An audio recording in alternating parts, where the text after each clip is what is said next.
আজকের ভালোই গরম ছিল, এখন একটু বের হলাম। যতক্ষণ বাইক চালে ততক্ষণই ভালো লাগে, আর বাইক থেকে বের হয়ে গেলেই তখন একটা প্যারা লাগে।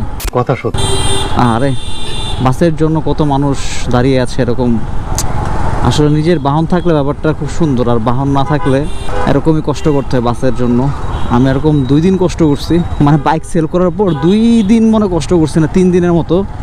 সো মনে হলো কি আল্লাহ বাইক নাই কেন আমার কাছে, এমন একটা অসহায় হয়ে গেছিল।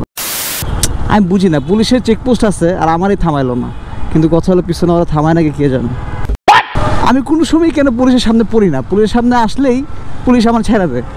মানে এমনটা কেন হয় আমার সাথে? আজ একটা বিরাট ফাটাফাটি হয়। একটু চেক টেক করতো, পুলিশের সামনে যাইতাম, একটু ধরতো, আমারে দৌড়াদৌড়ি করতো, তাহলে ব্যাপারটা মনে করেন একটু ভিডিওটা ভাইরাল হয়ে যেত। আমার হচ্ছে না। আজকে কালকে 2 দিনে ফেসবুকে স্ক্রোল করে 2-3টা ভিডিও দেখলাম। প্রতিটা ভিডিওতে কি একটা 300 ফিটের ভিডিও দেখলাম, ওখানে বাইক চেকপোস্টে আটকাইছে। আরেকটা ভিডিও দেখলাম মনে হয় রমনার সাইডে, মানে শাহবাগের সাইডে, ওইখানে একটা বাইক আটকাইছে, তারা মামলা দিয়ে দিছে অলরেডি, পিছনে হেলমেট নাই দেখে। মানে পুলিশ ধরছে, এই ভিডিওটা জাস্ট ক্যাপশন দিয়ে ছাড়ছে, শেষ, তার ভিডিও ভাইরাল। বাইরে ভাই, এটা কোনো কথা? তাহলে আমিও পুলিশের সামনে দিয়ে যাবো এখন থেকে। কোন পুলিশ জানি আমার ধরবে, ভিডিওটা ভাইরাল হয়ে যাবে। এটাই করতে হবে, এছাড়া উপায় নেই। বিকজ আমি পুলিশের সামনে দিয়ে আসলেও পুলিশ আমার ধরে না, কেন যেন। বাট এমন না যে ক্যামেরা থাকার কারণে ধরে না, এটা আমি বলতে নিছিলাম যে আমার কাছে ক্যামেরা আছে বিধায় ধরে না। বাট বাকি যে 2টা ভিডিও দেখলাম তাদের কাছে সবাই গাইস ক্যামেরা ছিল, বাট তাদেরকে ধরছে।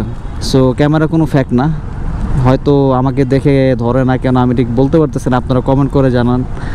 যদিও ধরলে কোনো কিছু আমার পাবে না ইলিগেল, কজ কথা হচ্ছে আমার কাগজপত্র সব up to date, always helmet থাকে, পিলিয়ন যে বসে তার মাথাও হেলমেট থাকে, রং তো আমি মারি না।